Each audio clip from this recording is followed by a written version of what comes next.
Sumpah Pemuda. Pertama, kami, putra dan putri Indonesia, mengaku bertumpah darah yang satu, tanah Indonesia.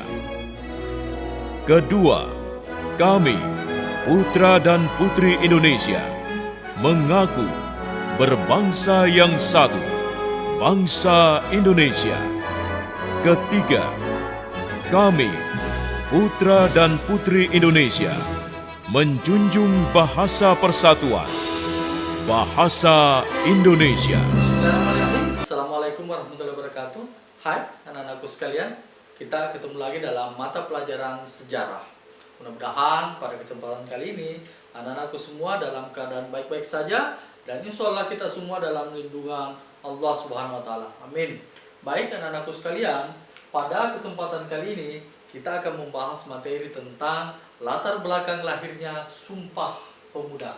Ya, oleh saya sendiri, Pak Muhammad Idris. Ya, materi tentang latar belakang Sumpah Pemuda ini terdapat pada materi kelas 11 semester 1 untuk mata pelajaran sejarah Indonesia, di mana terletak pada KD 3.4 ya, dengan beberapa indikator. Antara lain, indikator yang pertama menghayati tumbuhnya ruh kebangsaan, kemudian yang kedua menganalisis perjuangan organisasi pergerakan kebangsaan, yang ketiga menganalisis proses penguatan jati diri bangsa, dan yang keempat meneladani nilai-nilai kejuangan para pemuda dan pelajar.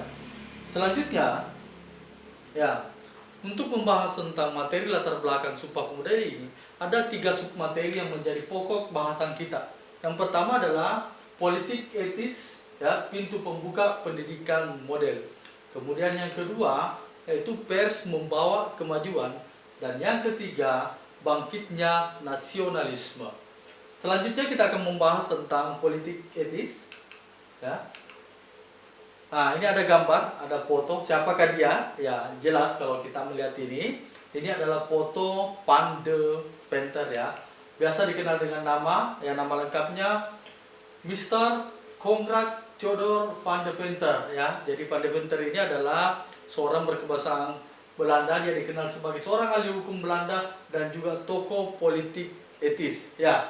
Kemudian dia pada usia muda dia ke Hindia Belanda, dan dalam waktu yang singkat dia dapat menjadi orang yang kaya. Kenapa? Karena pada saat itu di Hindia Belanda atau di Nusantara, di Indonesia pada saat itu banyak perkebunan-perkebunan swasta atau kilang-kilang minyak itu yang membutuhkan penasihat hukum. Nah, sementara Van de Venter ini adalah penasihat hukum. Nah, kemudian, ya, pada tahun 1899, ya, Van de Venter menulis dalam majalah The Kids, ya, dia menulis tentang, ya, yang berjudul School atau hutan kehormatan, ya, hutan kehormatan, ya. Bagaimana, ya, tulisannya ini membahas tentang bagaimana Belanda menjadi negara yang makmur dan aman karena hasil dari kolonialisasi yang dilakukan pada daerah Hindia Timur atau Indonesia pada saat itu. Sementara di satu sisi Hindia Belanda atau Indonesia menjadi sebuah wilayah yang cukup miskin dan terbelakang. Itu inti dari tulisan Van de Venter. Ya, kemudian selanjutnya, apa sih sebenarnya yang dimaksud dengan politik etis itu? Nah, tentu politik etis itu adalah sebuah pemikiran progresif atau estis politik atau politik balas budi, dikenal sebagai pemikiran progresif bahwa pemerintah Belanda mempunyai kewajiban moral mensejahterakan penduduk Hindia Belanda. Penduduk Hindia Belanda telah memberikan kemakmuran bagi masyarakat atau kerajaan Belanda. Jadi inti dari pengertian politik etis ini biasa kita kenal dengan istilah politik balas budi adalah Belanda itu membalas kebaikan atau membalas jasa daerah Hindia Belanda atau Indonesia pada saat itu yang telah membuat negara Belanda atau kerajaan Belanda menjadi negara yang kaya. Sementara di satu sisi pada saat itu daerah Hindia Belanda menjadi daerah yang terbelakang, ya. Kemudian selanjutnya anak-anakku sekalian, ya, di sini ada foto, ya. Siapakah foto itu? Jadi kalau kita melihat jelas, ya, ini adalah foto Ratu Wilhelmina, ya, di mana pada tahun 1901 Ratu Wilhelmina ini mengeluarkan kebijakan kebijakan tentang politik etis. Jadi dia inilah yang mengeluarkan kebijakan politik etis itu, atau biasa dikenal politik balas budi. Itu berdasarkan tuntutan yang dilakukan oleh beberapa orang yang berpikiran liberal pada saat itu ya. Kemudian ya, keluarlah kebijakan politik etis. Apa sih isi-isi dari kebijakan politik etis itu? Jadi politik etis itu terdiri dari satu, irigasi, kemudian yang kedua itu edukasi, dan yang ketiga adalah transmigrasi. Nah, ada 3 poin penting dalam politik etis ini. Kemudian irigasi, ya irigasi adalah pengairan ya, kata lain dari pengairan. Di sini berujung pada pemenuhan kebutuhan pangan. Jadi Belanda pada saat itu, kerajaan Belanda pada saat itu melihat bahwa Indonesia adalah negara yang kaya, negara yang sumber daya alamnya luas, namun tidak dikelola dengan baik. Jadi salah satu jalan untuk membalas kebaikan bangsa Indonesia, kerajaan Belanda pada saat itu atau pemerintah Belanda pada saat itu mengupayakan bagaimana agar ladang-ladang, sawah-sawah atau kebun-kebun yang ada di Nusantara ini dapat dikelola dengan baik dengan cara membuat pengairan yang baik pula. Itu adalah salah satu jalan untuk membalas budi atau membalas kebaikan bangsa Indonesia. Jadi dibuatkan saluran air yang baik sehingga yang tadinya kebun atau sawah yang tidak dikelola maksimal karena kekurangan air itu dapat dikelola dengan baik karena sarana atau media airnya terpenuhi. Itu yang pertama. Yang kedua adalah edukasi. Jadi edukasi itu adalah pendidikan ya, kata lain dari pendidikan, sehingga pada zaman itu salah satu jalan yang menurut pemikiran Belanda pada saat itu, salah satu jalan untuk mensejahterakan orang Indonesia, karena orang Indonesia memiliki sumber daya alam yang melimpah, yang kaya raya, namun tidak dapat dikelola dengan maksimal. Tidak bisa dipungkiri bahwa pada saat itu masyarakat kita, masyarakat pribumi pada saat itu pendidikannya masih sangat rendah, sehingga pemerintah Belanda atau kerajaan Belanda pada saat itu memiliki pemikiran bahwa untuk membantu bangsa Indonesia maka dibukalah sekolah-sekolah untuk masyarakat luas. Namun pada saat itu sekolah-sekolah atau pendidikan pada saat itu masih sangat terbatas. Ya, meskipun pada saat itu masyarakat masih terbatas pada kemampuan baca tulis ya. Namun pada hal itu telah terbuka ruang untuk mengenyam pendidikan, sehingga dari edukasi ini banyak kaum-kaum terpelajar baru yang lahir atau biasa dikenal dengan intelektual bumi putra atau golongan priai baru. Itu pendidikan ya. Kemudian yang ketiga transmigrasi. Jadi transmigrasi ya adalah perpindahan penduduk. Jadi pada saat itu Belanda juga membuat terobosan untuk memindahkan atau mengatur jumlah penduduk pada saat itu. Meskipun pada saat itu penyebaran penduduk masih terbatas pada tercapainya atau terciptanya tenaga kerja murah. Nah, itu untuk politik etis ya. Jadi intinya ada 3, ada irigasi, edukasi, dan transmigrasi. Selanjutnya kita masuk pada pembahasan tentang pers membawa kemajuan. Pers merupakan sarana berpartisipasi dalam gerakan emansipasi, kemajuan, dan pergerakan nasional. Ya, jadi pers pada awal abad ke-20 menjadi media yang sangat efektif oleh golongan intelektual muda atau golongan-golongan pria baru dalam menyuarakan perubahan-perubahan atau emansipasi atau kemajuan-kemajuan. Jadi melalui pers itulah dia menyampaikan informasi tentang perubahan-perubahan yang terjadi dan menghimbau atau membuat sebuah gerakan untuk membuka cakrawala berpikir masyarakat pribumi untuk keluar dari belenggu penjajahan. Kemudian ya, pada perkembangan awal pers itu jurnalistik Indonesia itu banyak belajar dari jurnalistik Tionghoa, di mana pada awalnya yang mendominasi tentang pers atau media cetak Indonesia pada saat itu adalah jurnalistik berdarah Tionghoa dan Indo. Jadi jurnalistik pribumi pada saat itu banyak belajar, banyak magang kepada jurnalistik Tionghoa. Sehingga setelah mereka memiliki kemampuan untuk mengelola sendiri media-media cetak, banyaklah kemudian bermunculan media-media cetak milik pribumi. Dan seiring dengan itu, banyak pula muncul jurnalistik yang berdarah pribumi. Kemudian, para jurnalistik Bumi Putra memberikan wawasan dan embrio kebangsaan melalui artikel-artikel yang mereka cetak. Jadi, nuansa-nuansa kebangsaan atau keinginan untuk keluar dari belenggu penjajahan yang mendirikan sebuah bangsa itu kemudian dituangkan dalam media-media cetak. Ya. Salah satu majalah yang ada pada saat itu dan aktif menyuarakan tentang perubahan dan kemajuan adalah majalah Insulinde ya. Dia memperkenalkan slogan tentang kemajuan dan zaman maju. Beberapa tulisannya, salah satunya diantaranya adalah kemenangan Jepang, yaitu Jepang pada saat itu masih negara yang kecil mengalahkan Tiongkok yang merupakan negara yang besar. Ya, hal ini menarik para pembaca untuk ikut serta dalam zaman kemajuan. Jadi media-media cetak yang ada pada saat itu melihat perubahan-perubahan yang terjadi di luar sana, itu kemudian diambil, ditarik masuk, ditulis di dalam media cetak pada saat itu dengan harapan membuka cakrawala berpikir masyarakat pribumi bahwa ternyata di luar sana terjadi perubahan besar dan tidak ada yang tidak mungkin ya. Jadi pemikiran bahwa kita ini adalah bangsa yang timur tidak mampu menang melawan penjajah itu kemudian terbantahkan dengan adanya bukti-bukti yang empirik, itu bukti-bukti yang terjadi di dunia luar tentang kemenangan-kemenangan atau kemajuan-kemajuan yang terjadi. Ini adalah foto Abdul Rifai ya, Dr. Abdul Rifai. Ini adalah tokoh pers yang sangat berpengaruh pada awal perkembangan pers. Dia adalah seorang dokter yang menempuh pendidikan S2-nya di Belanda, kemudian S3-nya juga di Belanda.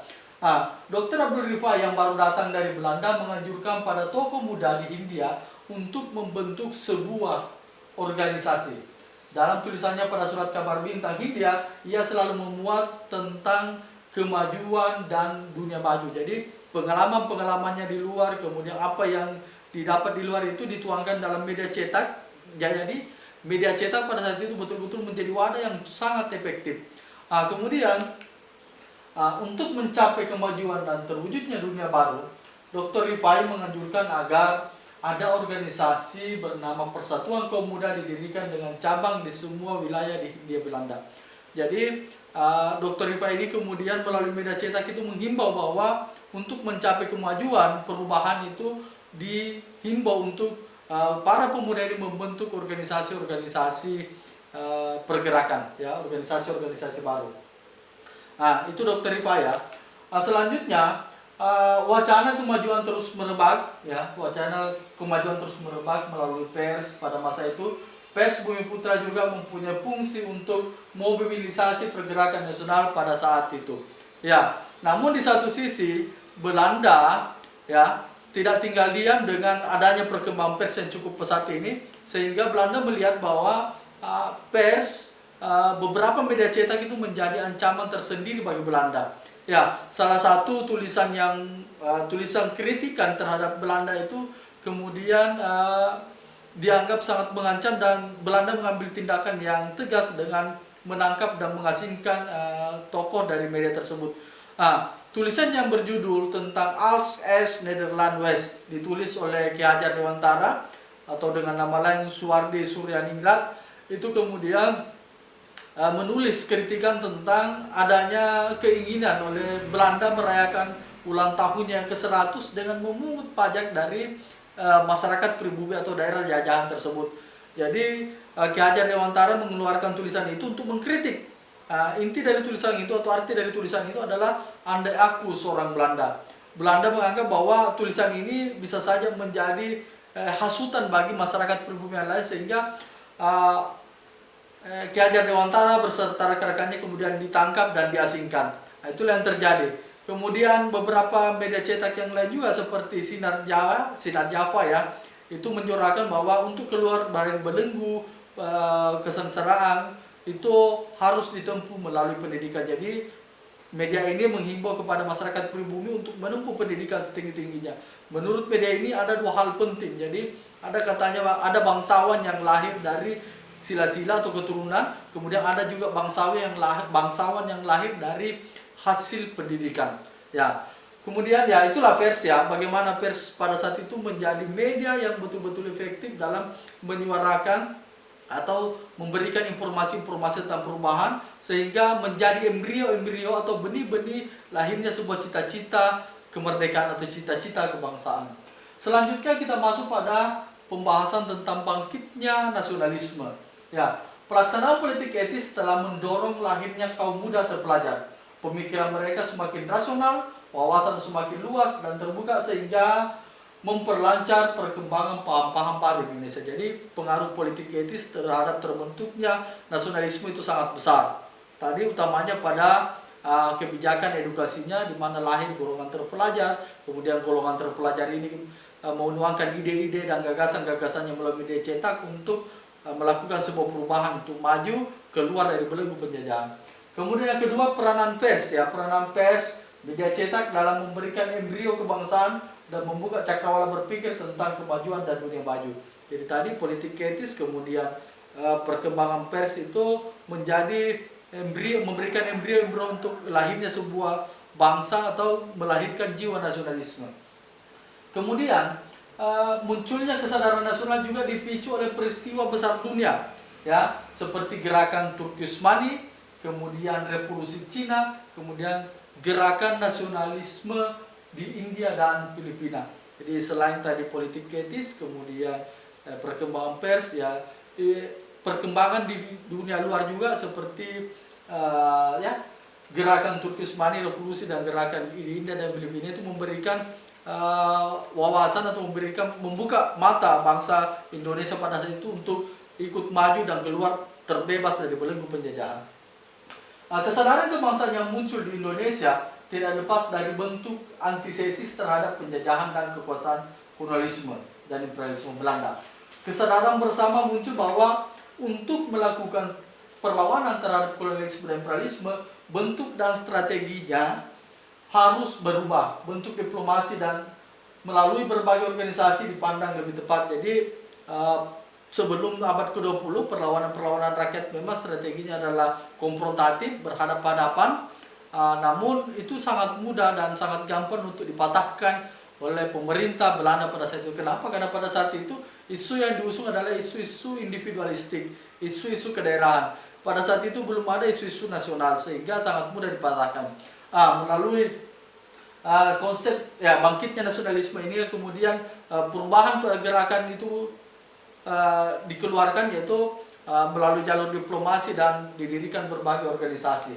Sehingga ya, dipelopori oleh kaum muda atau kaum terpelajar, lahirlah berbagai organisasi pergerakan nasional. Ada Budi Utomo, kemudian ada Sadekat Islam, Indisi Partai, kemudian NU, kemudian ya Partai Nasional Indonesia, PNI, PI, dan lain-lain sebagainya.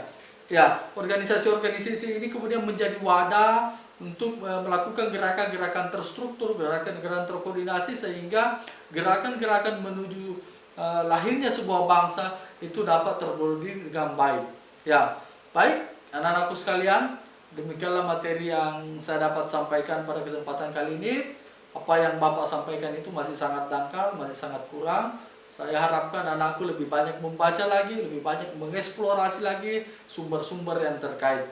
Baik, saya akhiri sampai di sini. Lebih dan kurangnya mohon dimaafkan. Assalamualaikum warahmatullahi wabarakatuh dan salam sejarah.